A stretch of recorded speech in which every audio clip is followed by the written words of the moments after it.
नमस्कार, आप देख रहे हैं देश दिन भर। मैं हूं आपके साथ उन्नति भटनागर। बुलेटिन की शुरुआत दिल्ली से महत्वपूर्ण खबर के साथ। कल देश भर में संकल्प सत्याग्रह करेगी कांग्रेस। राहुल गांधी की सांसदीय जाने के खिलाफ कांग्रेस प्रदर्शन करेगी। सभी राज्य के मुख्यालयों और गांधी प्रतिमाओं पर संकल्प सत्याग्रह होगा।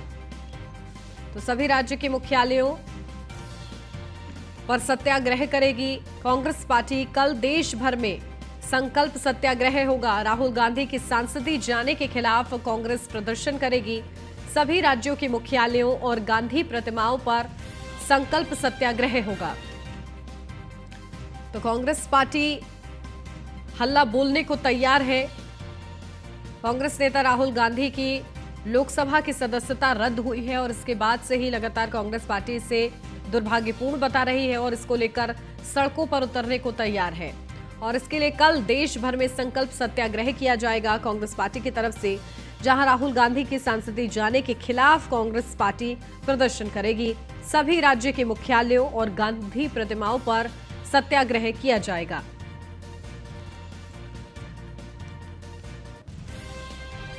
राहुल गांधी की सांसदीय जाने के खिलाफ कांग्रेस प्रदर्शन करेगी। सभी राज्य के मुख्यालयों और गांधी प्रतिमाओं पर संकल्प सत्याग्रह होगा। अपडेट लेते हैं, हमारे संवाददाता पीयूष तिवारी हमारे साथ जुड़ गए हैं। पीयूष, क्या कुछ जानकारी? देखिए, कल बड़ी तैयारी है कांग्रेस पार्टी की, जहां सत्याग्रह किया जाएगा। इसको लेकर सभी मुख्यालयों पर खासतौर से और गांधी प्रतिमाओं पर यह संकल्प सत्याग्रह होगा। क्या तैयारी कांग्रेस पार्टी की? निश्चित रूप से आप देखिए, जिस तरीके से राहुल गांधी की सदस्यता गई है उसके बाद कांग्रेस पार्टी आज आक्रामक नजर आ रही थी और कल कहीं ना कहीं कांग्रेस पार्टी ने फैसला किया है कि जो सत्याग्रह है वो कहीं ना कहीं कांग्रेस पार्टी देश भर में करेगी। और निश्चित रूप से आप बिल्कुल, चलिए, शायद संपर्क टूट गया है, दोबारा से कोशिश करेंगे। लेकिन इसी बीच ये बड़ी अपडेट है, जहां कल देश भर में कांग्रेस पार्टी की तरफ से सत्याग्रह किया जाएगा और इसको लेकर बड़ी तैयारी कांग्रेस पार्टी की तरफ से की गई है। बढ़ते आगे, दिल्ली से अगली खबर। कांग्रेस नेता राहुल गांधी ने आज प्रेस कॉन्फ्रेंस की, जहां संसद की सदस्यता रद्द होने के बाद राहुल गांधी का बड़ा बयान सामने आया। इस दौरान, मेरे अगले भाषण से डरकर मुझे अयोग्य किया गया है। मैं सवाल पूछना बंद नहीं करूंगा। मुझे धमकाकर वो चुप नहीं करा सकते हैं। मैं किसी से नहीं डरता हूं। ये शब्द है राहुल गांधी के। आगे उन्होंने कहा कि मैं हिंदुस्तान के लोकतंत्र के लिए लड़ रहा हूं। राहुल गांधी के बयान पर बीजेपी ने भी पलटवार किया है। बीजेपी नेता रविशंकर प्रसाद ने राहुल गांधी पर निशाना साधा। उन्होंने कहा, झूठे आरोप लगाना राहुल गांधी की फितरत है। विपक्ष को सबसे बड़ा इन्होंने हथियार दिया है राहुल जी, क्योंकि जनता के माइंड में अब एक सवाल आ गया है कि जनता जानती है कि अदानी जी भ्रष्ट व्यक्ति है। अब जनता के माइंड में यह सवाल उठा है कि इस भ्रष्ट व्यक्ति को हिंदुस्तान का प्रधानमंत्री क्यों बचा रहा है। यह मतलब अब सब कुछ बीजेपी के लोग, नरेंद्र मोदी जी, सब कुछ इस व्यक्ति को बचाने के लिए क्यों कर रहे हैं। दूसरा सवाल,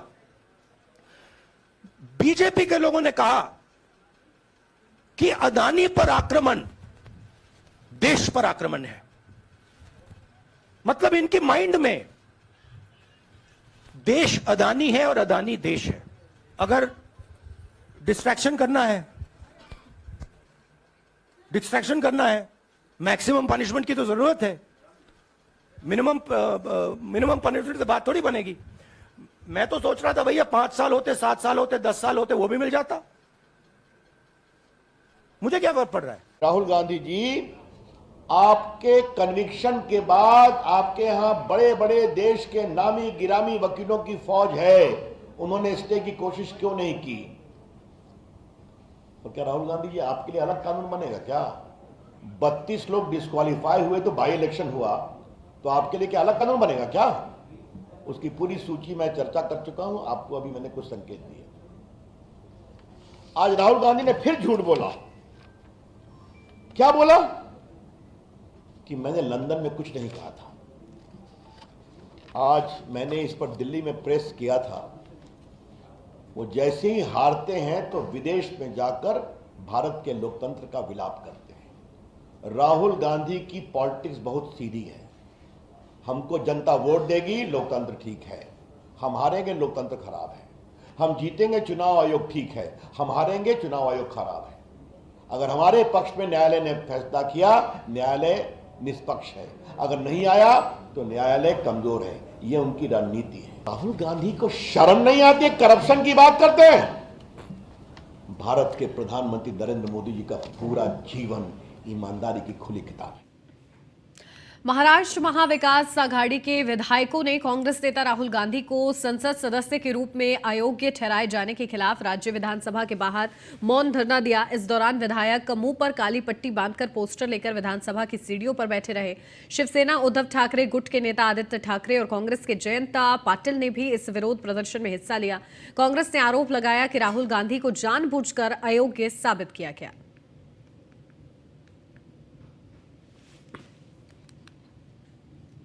कर्नाटक में प्रधानमंत्री नरेंद्र मोदी ने बेंगलुरु के देवागेरे में रोड शो किया और इस बीच प्रधानमंत्री नरेंद्र मोदी ने बेंगलुरु में एक जनसभा को संबोधित किया और कहा कि कांग्रेस पार्टी के राष्ट्रीय अध्यक्ष के घर में बीजेपी का विजय डंका बज गया है। ये एक तरह से विजय संकल्प रैली का शुभ संकेत है कि विजय यात्रा आरंभ हो चुकी है। दिन रात काम करने वाली डबल इंजन की सरकार है। डबल इंजन सरकार मुफ्त राशन से लेकर मुफ्त इलाज तक गरीब की हर जरूरत का ध्यान रख रही है। सिर्फ 3.5 वर्ष में ही लगभग 40 लाख नए नल कनेक्शन कर्नाटका में दिए गए हैं।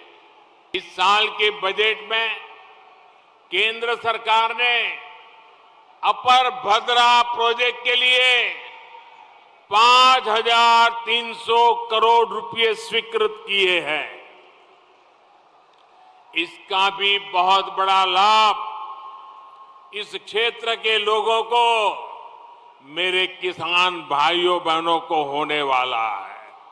दलित हो, आदिवासी हो, वनवासी हो, महिलाएं हो, बुजुर्ग हो,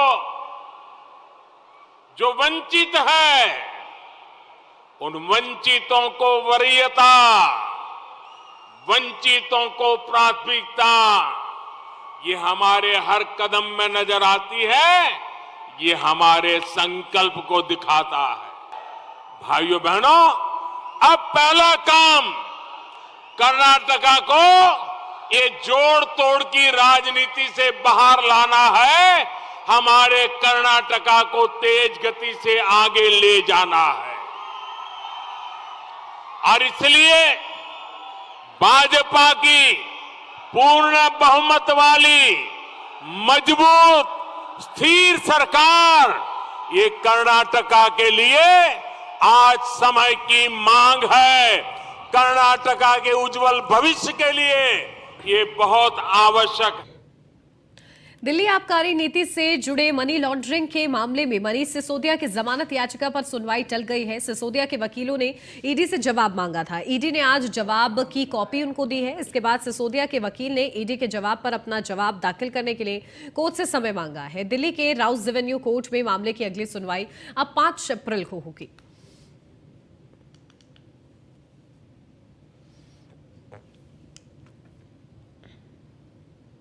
बिहार बीजेपी के नवनियुक्त प्रदेश अध्यक्ष सम्राट चौधरी को लेकर बयानबाजी शुरू हो गई है। एक तरफ बधाई का तांता लगा है तो दूसरी ओर महागठबंधन की ओर से तंज कसने का दौर शुरू हो गया है। सम्राट के प्रदेश अध्यक्ष बनते ही राजद प्रवक्ता यादवेंदु ने कहा है कि बीजेपी का पुराना इतिहास रहा है। लालकृष्ण अडानी और उमा भारती को किनारे लगा दिया गया। बीजेपी पिछड़ा समाज के वैसे नेताओं को किनारा करने का काम किया गया है जो आज मूक दर्शक की भूमिका में दिख रहे हैं। भारतीय जनता पार्टी का पुराना इतिहास रहा है। आप देखिए ना, लाल कृष्ण आडवाणी को भी ठिकाने धरा दिया, उमा भारती को धरा दिया। भारतीय जनता पार्टी के जो बनाने वाले लोग थे, जनसंघ के समय से जिन लोगों ने खून पसीना एक करके भारतीय जनता पार्टी को सींचने का काम किया, भारतीय जनता पार्टी पिछड़ा समाज के वैसे नेताओं को किनारा करने का काम किया। आज मुख दर्शक की भूमिका में बने हुए लाल कृष्ण आडवाणी, उमा भारती कहाँ चली गई पता चल रहा है क्या? जहां स्वर्गीय पंडित रमानंद तिवारी की जयंती के अवसर पर बिहार की राजधानी पटना में राजकीय समारोह का आयोजन हुआ। इस दौरान जेडीयू के राष्ट्रीय अध्यक्ष ललन सिंह ने केंद्र सरकार पर जमकर हमला बोला। उन्होंने कहा कि केंद्र एजेंसियों का इस्तेमाल विरोधी पार्टियों को परेशान करने के लिए किया जा रहा है। वहीं ललन सिंह ने राहुल गांधी की सदस्यता जाने पर कहा कि राहुल गांधी के संबंध में हड़बड़ी में 24 घंटे के अंदर जिस प्रकार से फैसला लिया गया वह सरकार की बौखलाहट को दिखाता है। ललन सिंह ने कहा तेजस्वी यादव के मामले में यही किया जा रहा है। उन्होंने कहा कि 2008 से 2014 तक यूपीए की सरकार में कोई कार्रवाई नहीं हुई। सीबीआई ने इस फाइल को बंद कर दिया, लेकिन केंद्र सरकार के इशारे पर यह कार्रवाई की जा रही है। गांधी जी के संबंध में हड़बड़ी में 24 घंटे के अंदर जिस प्रकार से फैसला लिया गया वह इसको दर्शाता है कि केंद्र की जो सरकार है वो हताशा में, बौखलाहट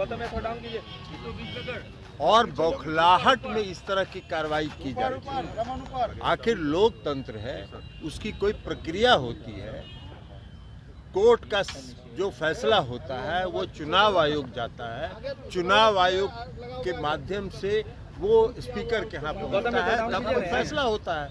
अब ये 10 घंटा के अंदर सारी प्रक्रिया पूरी कर ली जाए तो इससे साफ झलक रहा है कि इसमें केंद्र सरकार की कहीं न कहीं भूमिका है, सक्रिय भूमिका है, और यह भूमिका जो निभाया है केंद्र सरकार ने वह बिहार के भागलपुर समरहलाले स्थित समीक्षा भवन में नशा मुक्त बिहार बनाने को लेकर जिलाधिकारी की अध्यक्षता में एक अहम बैठक की गई, जिसमें भागलपुर जिले के सभी थाना अध्यक्ष, डीएसपी, एसडीओ, बीडीओ सहित स्वास्थ्य विभाग के पदाधिकारी और जिले के अन्य संबंधित पदाधिकारी उपस्थित थे। वहीं जिलाधिकारी सुब्रत कुमार सेन ने कहा कि सार्वजनिक स्थल पर धूम्रपान वर्जित है, बावजूद लोग सार्वजनिक स्थलों पर धूम्रपान करते हैं, वहीं पकड़े जाने पर कानूनी कार्रवाई होगी।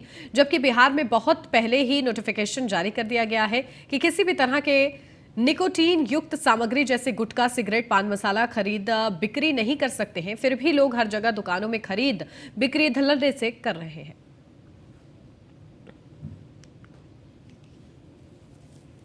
स्वास्थ्य विभाग के पदाधिकारी एवं जिले के अन्य संबंधित पदाधिकारी सब लोग उपस्थित थे।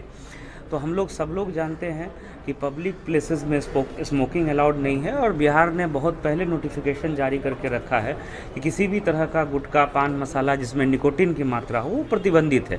तो ये नोटिफिकेशन को फिर से रीट्रेट किया गया है, इसी मार्च के महीने में ये फिर से इस अधिसूचना को जारी किया गया है, और अगर इसका वायलेशन होता है तो निश्चित रूप से फिर हम लोग कठोर कार्रवाई जो है वो सुनिश्चित कराएंगे। पहले तो जागरूकता वगैरह का कुछ जो कार्यक्रम है, जैसे आज जो कार्यशाला हुई है, ये भी मीडिया के माध्यम से या लोगों को अन्य चैनलों से भी जो है पता चलेगा। औरंगाबाद प्रदेश में 3 दिवसीय बिहार महोत्सव बड़े धूमधाम से मनाया जा रहा है। बिहार महोत्सव को लेकर औरंगाबाद जिला प्रशासन ने शहर के नगर भवन में बिहार दिवस समारोह आयोजित किया।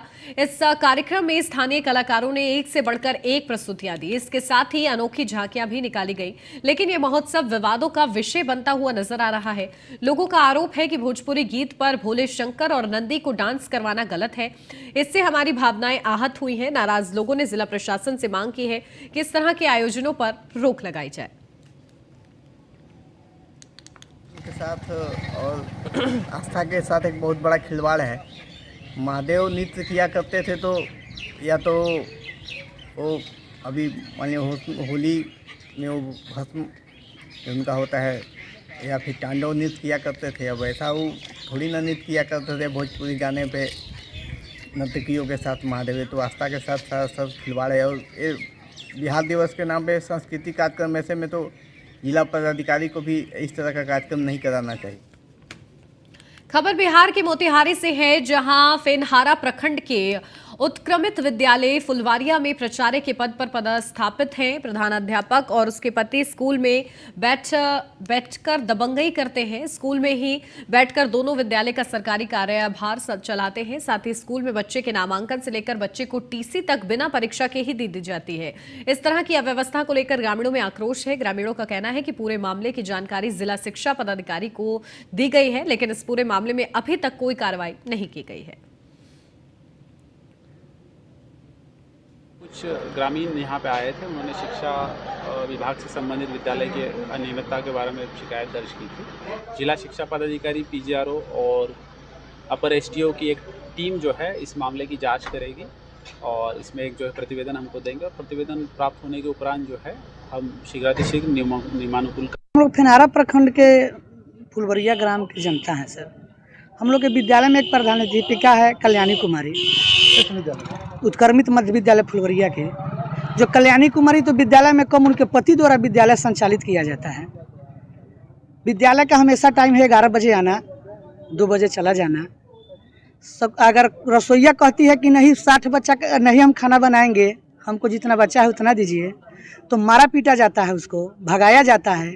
विद्यालय में अध्यक्ष जाते हैं अगर विद्यालय में पूछने तो कहा जाता है कि हम धमकी दे रहे हैं तुमको कि निकल जाओ, नहीं तो जाकर FIR करेंगे। विद्यालय से एक बार नहीं कम से कम 10-20 आदमी के ऊपर जाकर FIR के लिए बराबर आवेदन दे देती है कि जो भी विद्यालय में कुछ पूछने आएगा उस पर हम केस कर देंगे। और इसी के साथ इस बुलेटिन में बस इतना ही। खबरों का सिलसिला आगे भी जारी है, आप बने रहिए न्यूज़ 1 इंडिया के साथ।